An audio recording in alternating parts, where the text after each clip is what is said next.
Alright, good day mga idol. Sa video ito mga idol, ituturo ko kung paano kumuha ng BIR.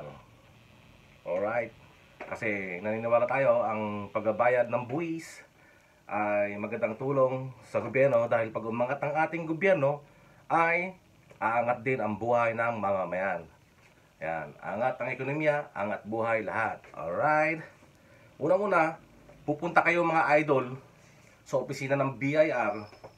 Ayan, at hanapin nyo rin kung saang sekta kayo. Ako kasi ang pinuntahan kong sekta ay ang 1901 mga idol.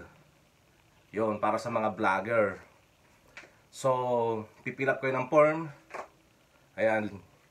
Tapos, kapag kayo nakapilap na, bibigyan na nila kayo ng ganitong form mga idol. Ayan.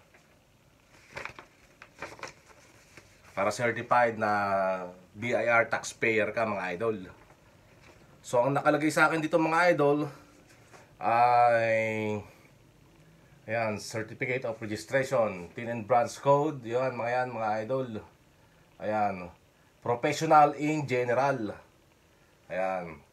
Ang nakalagay sa akin ay Retail Sale via Internet Vlogger mga idol. Ayan.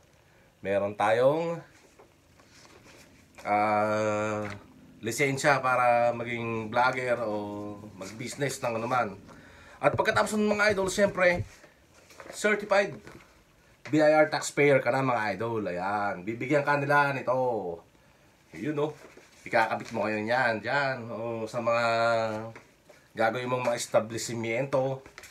Ayan, BIR yan mga idol. Alright. At bibigyan ka nila ng ganito, resibo. Yan.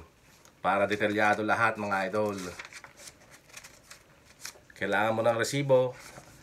At kapag ka ikaw ay kumikita, isusulat mo doon, isusumitin mo doon sa opisina ng BIR mga idol. At doon nila ikakaltas ang nararapat na buwis para sa'yo. Kaya tara, magbayad tayo ng buwis mga idol. Ayan. Ganun lang po kasimple ang pagkuha ng BIR mga idol. Kailangan complete ka. Ayan. Wala naman akong negosyo mga idol. Ako isang mahirap na tao lang. Isa lamang akong tricycle driver. Libangan ko ang pag-vlog mga idol. At ang aking kinabubuhay ay hindi sapat din na napakahirap kong tao. Wala akong trabaho, kundi mag-tricycle lang. Ngunit kumuha pa rin ako ng BIR mga idol. Upang sa ganon ay legal na legal ang ating kalakaran mga idol. Alright.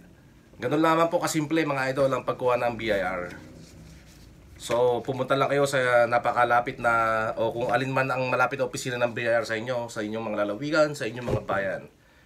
Alright, maraming salamat guys. Thank you for watching. God bless everyone. Alright.